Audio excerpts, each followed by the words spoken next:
खुलुमबाय का नोंथांनि हायनाय दीपक एन्टारटेनमेन्ट यूट्यूब चैनल तावते बुकसं तिनि किसा वीडियो जे केंद्र एलायंस पार्टनर रक जे इंडिया एलायंस नै ताबकनि कुटाल सरकार बरक खानानि थाङै दंगो आबनो तुइ प्रेस मीट खायमान तावते बुकसं नरनो फुरमान बगै किसा शॉर्ट काय फायका आं वीडियो किसा कलक तावते बुकसं नर खालगै नायदि अबनि बागैनि किसा नुकजागै ए नरक नायक्स इंडिया एलायंस नि प्रधानमंत्री साबंनाय यानी कि पीएम केंद्र वो कोताल सरकार फाइट हकाय इंडिया एलायंस कांग्रेस नि राहुल गांधी देंनाय सोनिया गांधी देंनाय ते कैसा मालिक अर्जुन खरगे नै दंगो हैदराबाद नि बिनि नु किसा संभावना बेसी प्रो प्रेस मीट खायमानि तावते बुकसं तामसाका नरक किसा पाइ नायदि ते खा लगि नाय तावते बुकसं ते नरक कमेंट खादि नरनि बिसिंगो नरन खानि कक किसा सादि नरक जुदिनो इंडिया एलायंस फायकाय साबनो प्रधानमंत्री नाय नरनि बुखानि बिसिंति नरक comment kai sakladi hakai besi ani kokno log riyawi je press meet kai malik Arjun Kharge सामनी abono norno punungnai प्रधानमंत्री कौन होगा इसका चयन हो गया है या कितने दिन में हो जाएगा वंस द मैंडेट कम्स? नहीं, आप जो पूछ रहे हैं ठीक है, लेकिन हमारा गठबंधन रहने के वजह से हम ये डायरेक्टली फलाना होगा, एक्स होगा, वाई होगा नहीं कह सकते। हम सबको बुलाएंगे, सबका राय लेंगे और जो गठबंधन के लोग कहेंगे उस आधार पर वो बनेगा। नेचुरली उस वक्त ये प्रधानमंत्री का तय होगा। और आप जानते हैं इसका पिछले का भी, जब यूपीए 1 और 2 बना तब सोनिया गांधी जी को सभी यूपीए के लोग मिलके बोले कि आप प्रधानमंत्री बनो, तब उन्होंने नहीं बना। उन्होंने कहा कि मैं मनमोहन सिंह जी को बनाना चाहती हूँ, तो बनाए। तो इसीलिए हमारे पास सब तरीके के यानी सबको लेके जाने का हमारा जो मकसद है वो ठीक हो जाएगा। मौसमी सर, अभी अभी डेटा आया है कि प्रधानमंत्री ने 206 रैलियां और इवेंट की हैं, बीजेपी की तरफ से आए आंकड़े, और 80 इंटरव्यू दिए हैं जो कि रिकॉर्ड प्रचार है। और इसी तरह से सरकार बनाकर बीजेपी सारे पिछले रिकॉर्ड तोड़ेगी। उस पे आपकी प्रतिक्रिया चाहिए। सारे पिछले रिकॉर्ड तोड़ेंगे जो बोल रहे हैं, पर इतना क्यों फिर रहे हैं? क्योंकि मैं नहीं देखा 2014 में इतना फिरे थे, फिर 2019 में भी इतना नहीं फिरे। अब क्यों परेशान है इतने जो आपने आंकड़े हमको दिए? 206 रैली उन्होंने की। तो इसका मकसद ये है कुछ तो गड़बड़ है और वो उनको मेजॉरिटी नहीं मिलने वाली है। इसीलिए उनकी कोशिश ये हो रही है कि खुद भी गली गली चले जाए, शहर शहर चले जाए और गली से दिल्ली तक ये मीटिंग उन्होंने की घबराहट में है। ये 4 जून को ये घबराहट खत्म होगी। सर, आपने कहा कि आप इतने आश्वस्त हैं कि उनका प्लेन उड़ेगा तो आपको नंबर मिलेगा अपना प्लेन उड़ाने का। तो आप सब लोग साथ बैठेंगे। उस वक्त सोनिया गांधी जी ने को फैसला लेना था क्योंकि वो कांग्रेस की अध्यक्ष थी। आप आज कांग्रेस के अध्यक्ष हैं और जैसा कि जयराम जी ने भी कहा कि सबसे बड़ी पार्टी का हक होगा, तो मतलब कांग्रेस से ही कोई प्रधानमंत्री होगा। और आपके लिए कितना टफ होगा ये, क्योंकि इससे पहले भी आपके सहयोगी दल कह चुके हैं एक दलित प्रधानमंत्री देश को मिलना चाहिए। देखो, मैं आज तक 53 साल में बहुत बार मेरे को ऑफर भी आए देवेगौड़ा के साथ। जब मैंने खुद राज्यसभा में आप सुने होंगे तो उन्होंने क्या कहा था मेरे लिए जब गठबंधन की सरकार बनाने के वक्त, और 2-4 बार मुझे मिलने के बाद भी मैंने कभी मैं दलित हूँ मुझे दो, या चीफ मिनिस्टरशिप हो, प्रधानमंत्री हो, एआईसीसी प्रेसिडेंट, मैंने ये सब कुछ जो है हमारे पार्टी ने दिया है।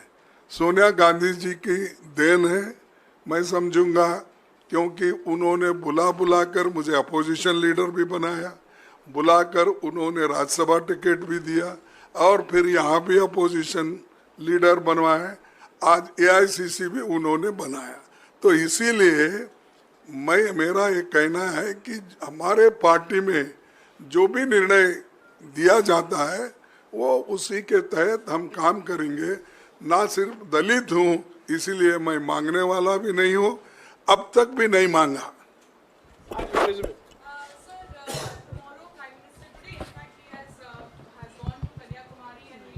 For meditation there. You have also, Congress party has approached the election commission also. How do you, what is going to be, because there has been no response from election commission, do you think this is clear violation of MCC and there should be some action that should be taken by election commission at this point? No, that already these people have represented.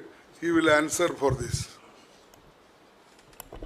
हमें कोई इतराज़ नहीं है 1 तारीख के बाद कहीं भी जाएं मेडिटेशन के लिए, पर कल मेडिटेशन और परसों मेडिटेशन के लिए जो जा रहे हैं ये आचार संहिता का बिल्कुल स्पष्ट उल्लंघन है। ये हमने चुनाव आयोग को अवगत कराया है। 1 तारीख के बाद वो कहीं भी जाएं मेडिटेशन के लिए, और 4 तारीख के बाद तो परमानेंट मेडिटेशन होगा उनको, क्योंकि वो निवर्तमान प्रधानमंत्री हैं। खरगे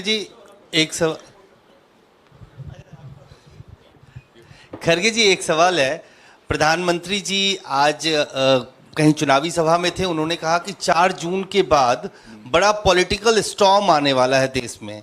तो क्या आप डिकोड कर सकते हैं कि किस तरह का पॉलिटिकल स्टॉर्म होगा? और दूसरा एक छोटा सा सवाल ये है कि प्रधानमंत्री जी को मेडिटेशन पर जाने की जरूरत होती है, आप भी एक्सटेंसिव आपने प्रचार किया, क्या आपको भी अगले 1-2 दिन कहीं बाहर जाना है, कहीं आराम करना है, कोई मेडिटेशन करना है? देखिए, एक तो आपने पहला सवाल क्या पूछा? कि प्रधानमंत्री जी ने कहा कि 4 जून के बाद, वो तो स्वेरिंग इन सेरेमनी का ओथ की तारीख भी बता रहे हैं कि 10 जून। तो आप डिकोड कर सकते हैं कि किस तरह का पॉलिटिकल स्टॉर्म आने वाला है देश में? नहीं भाई, क्या आने वाला उनको मालूम, लेकिन वो जाने वाले जरूर है, ये तो मैं कह सकता हूँ। वही उनको डर होगा, यही भूकंप आने वाला है बोले तो उनके लिए आने वाला है, हमारे लिए नहीं है। हम गठबंधन की सरकार बनाएंगे और 4 जून को हम लोग उनको सत्ता से हटाएंगे। खरगे साहब, आपने 1 तारीख को मीटिंग बुलाई है तमाम अपने सहयोगी दलों की, इंडिया गठबंधन के दलों की।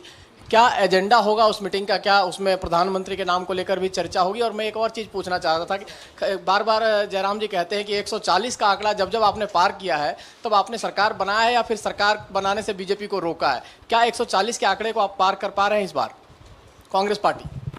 ये देखिए, जब हम बीजेपी की सरकार को सत्ता में आने से रोक रहे हैं और मोदी जी को प्रधानमंत्री बनने से रोक रहे, इसलिए उतने आंकड़े हमारे पास है। तो इसीलिए इसमें कोई संशय की बात नहीं है कि हम जरूर उनको सत्ता से हटाएंगे। और दूसरी बात आपने कही कि 1 तारीख की मीटिंग है, ये तो इनफॉर्मल मीटिंग है। हम काउंटिंग के दिन क्या क्या स्टेप्स लेना और क्या क्या करना, इसके बारे में सोच रहे हैं, दूसरे किसी चीज के ऊपर मीटिंग नहीं है। That's all. ममता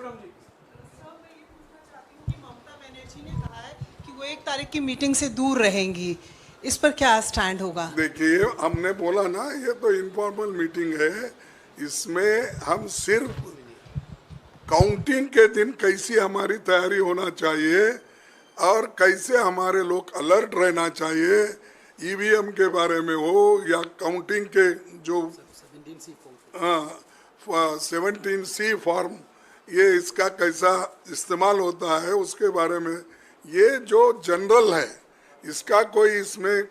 अब उन्होंने ये भी लिखा है हमको कि उस दिन मैं इलेक्शन में बिजी हूँ और खास करके उनके जो अभिषेक का इलेक्शन भी उसी दिन है, इसीलिए मैं बिजी हूँ बोल के उन्होंने इत्तला किया है। तो इसीलिए इसमें कोई ये बात नहीं, just for our own sake ये मीटिंग कर रहे हैं, हमारे लोगों को ट्रेंड करने के लिए और एक इंफॉर्मेशन देने के लिए। हो गया आपका सवाल।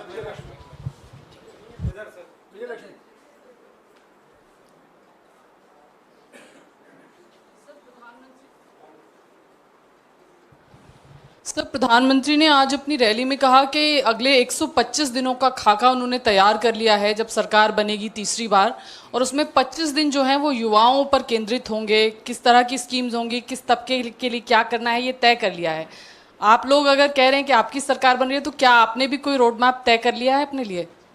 देखो, उन्होंने क्या करते हैं हम उधर देखते नहीं, हम क्या करने वाले हैं वो पूरा हमने बता दिया। हमारा गारंटी कार्ड आपके सामने है, वो काम हम शुरू करेंगे।